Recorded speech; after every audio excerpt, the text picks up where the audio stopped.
अमर संदेश। जगत की नश्वरता।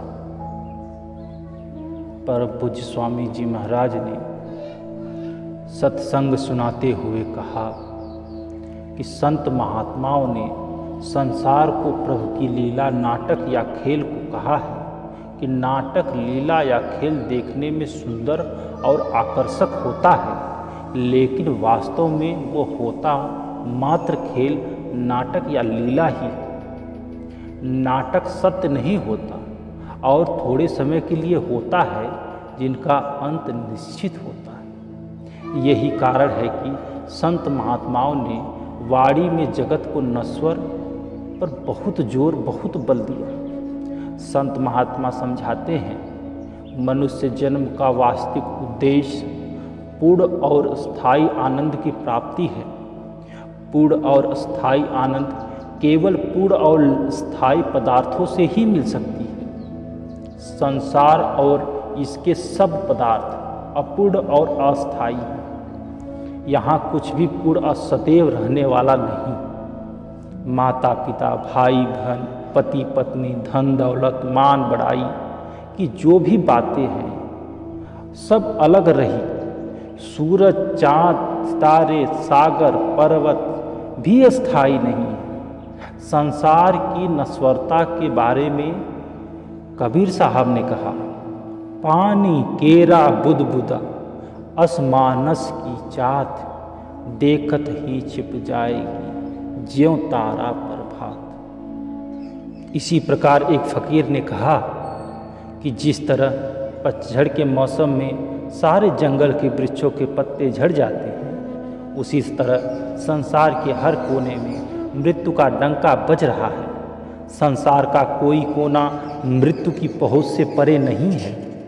सारी की सारी त्रिलोकी परिवर्तनशील और नाशवान है। इस पर काल का बहुत बड़ा पहरा है। काल का अर्थ परिवर्तन भी है, मृत्यु और विनाश भी है। प्रभु ने इस जगत को अधूरा और नाशवान बनाया है, क्योंकि केवल अधूरे और नाशवान जगत में ही पूर्ण और अविनाशी जगत में जाने की लालसा पैदा हो सकती है। संत महात्माओं ने अपनी वाणी में संसार की नश्वरता के विस्तृत दृश्य को प्रस्तुत करते हैं। वे जीवात्मा को संसार की वास्तविकता से परिचित करवाना चाहते हैं। वे जीव को समझाना चाहते हैं कि दुनिया उसका सच्चा देश नहीं है। इस दुनिया के रिश्तेदार उसके सच्चे रिश्तेदार नहीं हैं, और इंद्रियों के भोग आत्मा का सच्चा आहार नहीं है। जीवात्मा का सच्चा साथी व संगी वह परमपिता परमेश्वर है, और उसका सच्चा भोजन शब्द और नाम रूपी अमृत है। संत महात्मा संसार इसके सुख के विरोधी नहीं है। वे इनको सीमा और वास्तविकता का बयान करते रहते हैं। वे समझाना चाहते हैं कि सांसारिक सुख शारीरिक और मानसिक है, आध्यात्मिक नहीं। यह नश्वर संसार और इसके संबंध उस अविनाशी धाम, उसके सुखों का और परमपिता परमेश्वर की जगह को कभी ये ले ही नहीं सकता। यही संत महात्माओं के संसार की नश्वरता पर बल देने का वास्तविक उद्देश्य है।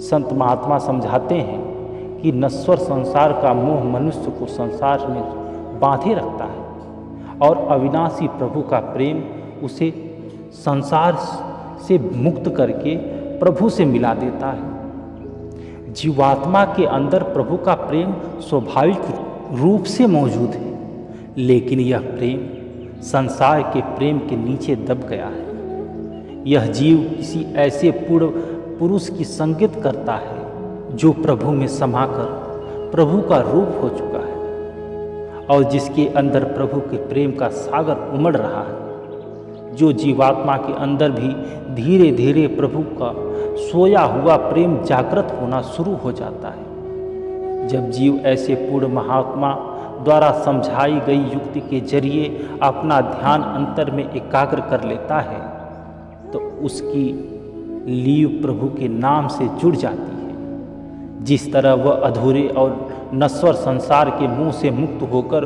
उस अविनाशी प्रभु में लीन हो जाता है, कबीर साहब की शब्दावली भाग 2 अब पृष्ठ नंबर 6 पर एक रचना है। मन करिले साहिब से प्रीत, शरण आए सो सब ही उबरे, ऐसी उनकी रीत। सुंदर देह देख मत भूलो, जैसे नृतृण पर शीत। कांच देह गिरे आखिर को, ज्यों बारू की भीत। ऐसो जन बहुर नहीं पायो, जात मेरी सब बीत। दास कबीर चढ़े गढ़ ऊपर, देव नागर की जीत। मन कर ले साहिब से प्रीत। जय गुरुदेव।